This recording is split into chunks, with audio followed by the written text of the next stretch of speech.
नमस्कार फ्रेंड, आइए मेरे साथ देखते हैं आज की रेसिपी में क्या बनने वाला है। तो ये देखिए, ये है ताज़ा ताज़ा कटहल।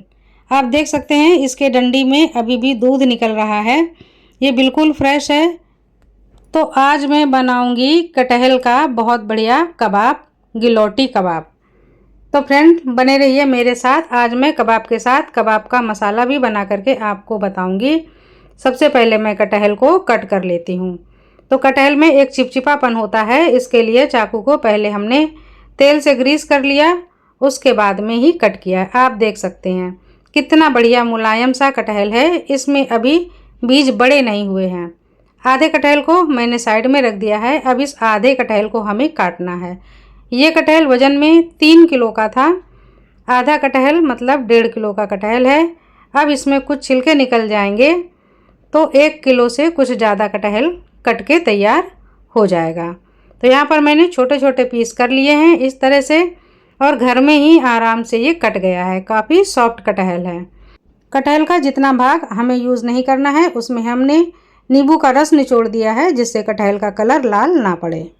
कटहल की मैं ज़्यादातर सब्जी ही बनाती हूँ, लेकिन आज मेरे बेटे ने बोला कि हर बार मम्मी सब्जी मत बनाओ, आधे कटहल का कुछ अलग बनाओ। तो मैंने सोचा क्यों ना हम कटहल का कबाब बनाएं और आपके साथ रेसिपी शेयर करें। तो पूरा कटहल कट के तैयार है। इसको हम एक पानी से धो लेते हैं। और अब हम लेते हैं कुकर।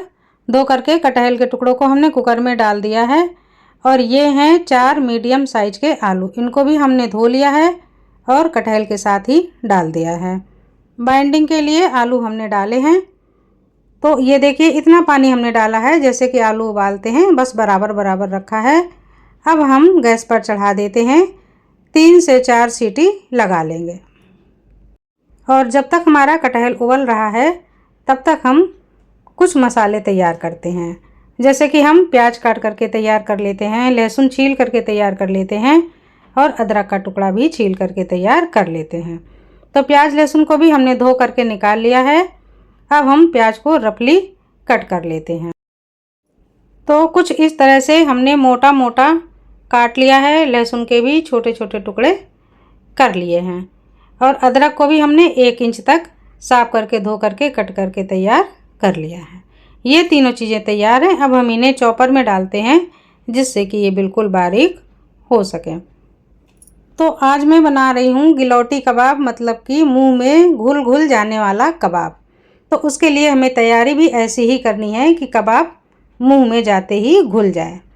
तो हमने बिल्कुल बारीक सा प्याज, अदरक और लहसुन कट करके तैयार कर लिया है। तो इसको हम साइड में रखते हैं, बाद में इसकी ज़रूरत पड़ेगी। इधर कुकर में सीटी आनी शुरू हो गई है। तो 4 सीटी हमें ले लेनी है। अब हम कबाब के लिए एक चटनी बनाकर तैयार कर लेते हैं। तो यहाँ पर हमने 1 कप धनिया पत्ती ले ली है, 2 हरी मिर्चें ले ली हैं, आम के कुछ टुकड़े ले लिए हैं। ये आम के फ्रोज़न टुकड़े हैं, मैंने रेसिपी आपके साथ शेयर की थी। तो अब इन आमों की ज़रूरत पड़ने लगी है और मैं इन्हें यूज़ करने लगी हूँ। चलिए एक बार इन सभी चीज़ों को धो लेती हूँ। धोने के बाद हम डालेंगे मिक्सर के जार में।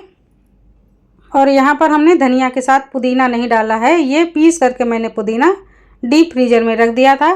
थोड़ा सा पुदीना निकाल करके डाल देती हूँ। काला नमक डाल देती हूँ और सादा नमक डाल देती हूँ। दोनों तरह के हमने नमक डाल दिए हैं। बिल्कुल थोड़ा सा पानी डाल दिया है। पीस करके तैयार कर लिया है। तो ये देखिए चटनी रेडी है। अगर आप ऐसी चटनी पसंद करते हैं तो अभी खाइए, लेकिन मैं आज दही वाली चटनी बनाने जा रही हूँ।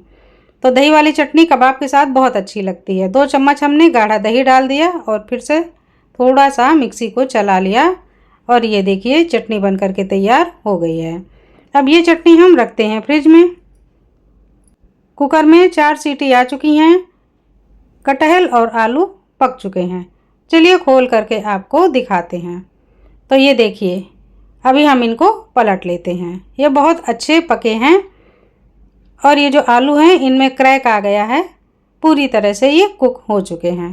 पानी से अलग करने के बाद अब हम चढ़ाते हैं एक पैन, और इस पैन में हम कुछ मसाले तैयार करते हैं। ये है कबाब का मसाला। तो यहाँ पर हम ले लेते हैं 1 दालचीनी का टुकड़ा, छोटे टुकड़ों में तोड़ लिया है। 1 तेज़ पत्ता लेते हैं, छोटा टुकड़ा दगड़ फूल का लेते हैं। जावित्री का बहुत छोटा सा टुकड़ा लिया है, क्रश करके डाल देते हैं। 2 लौंग हमने डाल दी हैं। 8-10 काली मिर्च डाल दी हैं। ये है बड़ी इलायची या काली इलायची, ये भी 1 डाल देते हैं। 2 से 3 हरी इलायची डाल देते हैं। इमली का छोटा टुकड़ा डाल देते हैं। और ये है कश्मीरी वाली लाल मिर्च, इसमें हल्का तीखापन है लेकिन कलर अच्छा आता है। कट करके डाल देते हैं क्योंकि ये थोड़ी नरम है, अच्छे से सिक जाएगी। अब हम हरी मिर्चें डाल देते हैं। मूंगफली के दाने डाल देते हैं, ये 1 टेबल स्पून है। 1 पूरी लीफ के हमने पत्ते निकाल दिए हैं कड़ी पत्ता के, वो डाल देते हैं और जीरा डाल देते हैं। अब इन सभी मसालों को बिल्कुल धीमे धीमे हम भून लेते हैं। फ्लेम को हम तेज़ नहीं करेंगे, मसाले बिल्कुल भी जलने ना पाएँ। धीमी धीमी आंच में उलटते पलटते हुए हमें मसालों को भूनना है। इनका हल्का सा कलर चेंज हो गया है और इनमें भीनी भीनी खुशबू आने लगी है। तो अब हमने फ्लेम को बंद कर दिया है, थोड़ा हिलाते रहेंगे जिससे कि नीचे के मसाले जो बारीक हैं वो जलने ना पाएँ।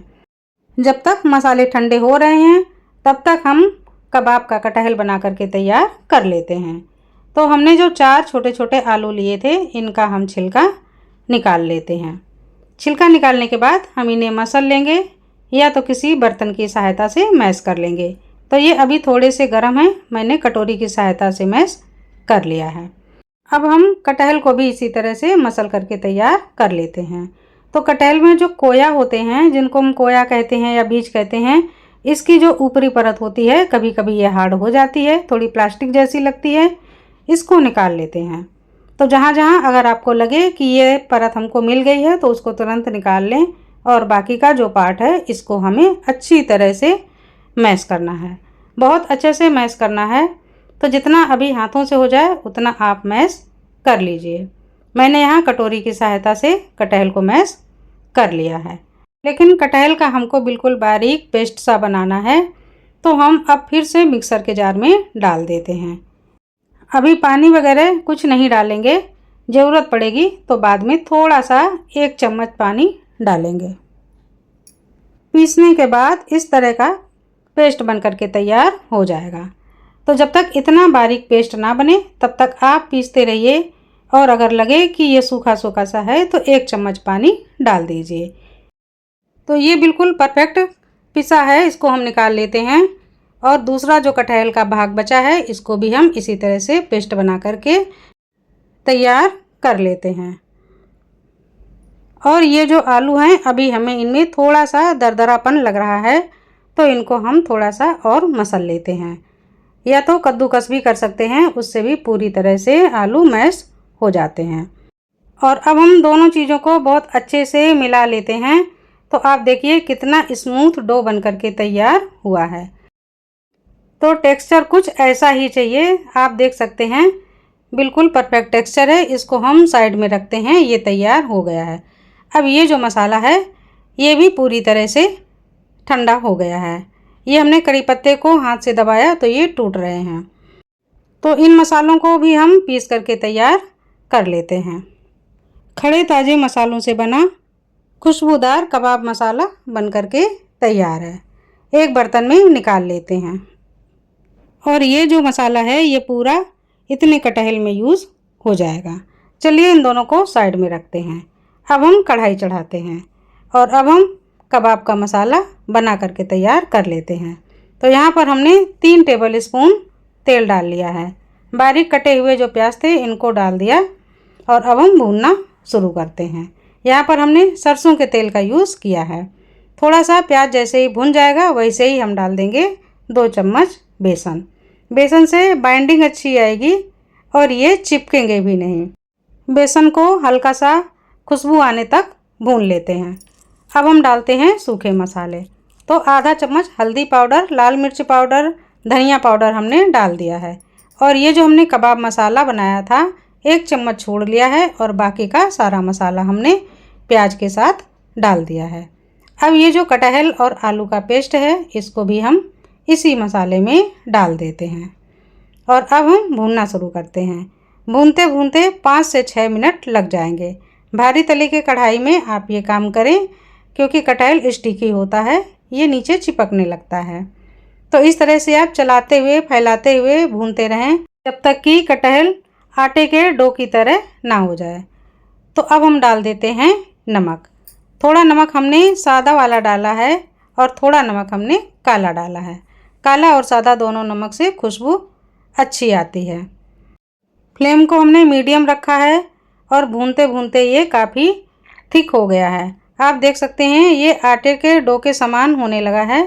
तब तक हम इसी तरह से हिलाते हुए भूनेंगे। तो अब कबाब का मसाला बन करके तैयार हो गया है। गैस को हमने बंद कर दिया है, लेकिन अभी हमें इसको ठंडा करना है। डो को ठंडा करने के लिए रख देते हैं। थोड़ी देर के बाद हम पैन चढ़ा देते हैं और इसमें डालते हैं सरसों का तेल। कबाब का मसाला ठंडा हो गया है। अब हम एक छोटा सा पेड़ा तोड़ेंगे और थोड़ा सा हाथों में तेल लगा लेंगे या पानी लगा लेंगे, जो आपको सही लगे वो लगा लीजिए। और इस तरह से चपटा हम शेप दे देंगे। पैन में तेल डाल करके थोड़ा सा हमने तिल छिड़क दिया है और अब इसी तरह से हम कबाब बनाते जाएंगे और पैन में लगाते जाएंगे। धीमी आंच पर ही इनको हमें सेकना है। ऊपर के साइड से भी हमने थोड़ा थोड़ा तेल डाल दिया है और सावधानी से हम पलटेंगे। ये बहुत सॉफ्ट होते हैं, बहुत जल्दी टूट जाते हैं। बहुत सावधानी से इनको बनाना पड़ता है। मैंने कुछ ज़्यादा ही बना लिए, इसमें 3 से ज़्यादा नहीं डालने थे, एक दूसरे से टच ना होने पाए। और कुछ हमने ये कबाब देखिए ट्रायंगल शेप में, हार्ट शेप में बना करके तैयार किए हैं। तो ये गिलोटी कबाब बन करके तैयार हैं। इनको मैं निकाल लेती हूँ। अब ये जो हमने हार्ट शेप में बनाए थे, इन कबाब को भी मैं रख देती हूँ और इनमें भी ऊपर से थोड़ा सा ऑयल डालूँगी। ऑयल डालने के बाद ये हमने जो थोड़ा सा मसाला बचा लिया था कबाब का, उसको छिड़क दिया और पलट लिया। और ये देखिए कितने अच्छे कबाब बन करके तैयार हुए हैं। इधर हमारे हार्ट शेप वाले भी कबाब बन करके तैयार हैं। इनको हमने हाथ से ही बना लिया है, कटर से भी बनाया जा सकता है। अब हम लगाएंगे थोड़ा सा टोमेटो सॉस, हरी चटनी। इसकी जगह में मीठी चटनी भी आप लगा सकते हैं या अलग से भी रख सकते हैं। तो ये बहुत ही नरम, मुंह में घुलने वाले कबाब बन करके तैयार हैं। चलिए मैं आपको कट करके दिखा रही हूँ। तो ये बहुत ही स्मूथ हैं, ऊपर से हल्के से कुरकुरे हैं और अंदर से तो ये बिल्कुल मुंह में घुल रहे हैं। ऐसा लग रहा है चबाने की भी बिल्कुल ज़रूरत नहीं है, जैसे गुलाब जामुन मुंह में जाते ही घुलने लगते हैं। बस इसी तरह से ये बन करके तैयार हुए हैं। तो मुझे डेकोरेशन करना नहीं आता है बहुत ज़्यादा, मैं सजा के नहीं कोई चीज़ को आपको दिखा पाती हूँ, लेकिन बनाने का तरीका बहुत अच्छा है। इसी तरह से आप भी बना लीजिए, आसानी से बन जाएंगे। पूरी रेसिपी को मैंने डिटेल से शेयर किया है। वीडियो थोड़ा बड़ा हो जाता है, पता नहीं क्यों, मुझे समझ में नहीं आता कैसे हो जाता है। मैं कट करके बहुत बहुत छोटा करती हूँ, लेकिन इतना वीडियो हो ही जाता है। तो अब इन कटहल के कबाबों को आप पराठे के साथ खा सकते हैं या इस तरह से ब्रेड के साथ भी खा सकते हैं। तो दोनों साइड से ब्रेड को भी सेंक लीजिए, बटर या घी लगाइए और उसके बाद आप लगा लीजिए हरी चटनी, तीखी मीठी चटनी या अपनी मनपसंद टोमेटो सॉस या कोई भी चटनी आप लगाइए। अब इस तरह से मैं लगा रही हूँ प्याज के और टमाटर के साथ। तो मैंने यहाँ पर प्याज का स्लाइस छिड़क दिया, थोड़ा सा नमक डाला, गिलोटी कबाब का मसाला डाला और एक कबाब रख दिया। अब ऊपर मैं टमाटर रख रही हूँ, फिर से हल्का सा नमक डालूँगी जितना टमाटर के लिए ज़रूरी है और ऊपर से मसाले को छिड़क दूँगी। हल्का सा हमने टोमेटो सॉस डाल दिया है और अब ये मज़ेदार कबाब खाने के लिए तैयार हैं। इनको गर्मा गर्म आप बच्चों के टिफ़िन में दीजिए या नाश्ते में दीजिए। मेहमान आ जाएं तो पहले से बना करके रखिए और तुरंत सेंक करके इस तरह से लगा करके सजा करके दे दीजिए। ये बहुत अच्छे लगते हैं। तो फ्रेंड, आपको ये रेसिपी कैसी लगी मुझे ज़रूर बताइए। पसंद आई हो तो लाइक, कमेंट और शेयर कीजिए। नमस्कार।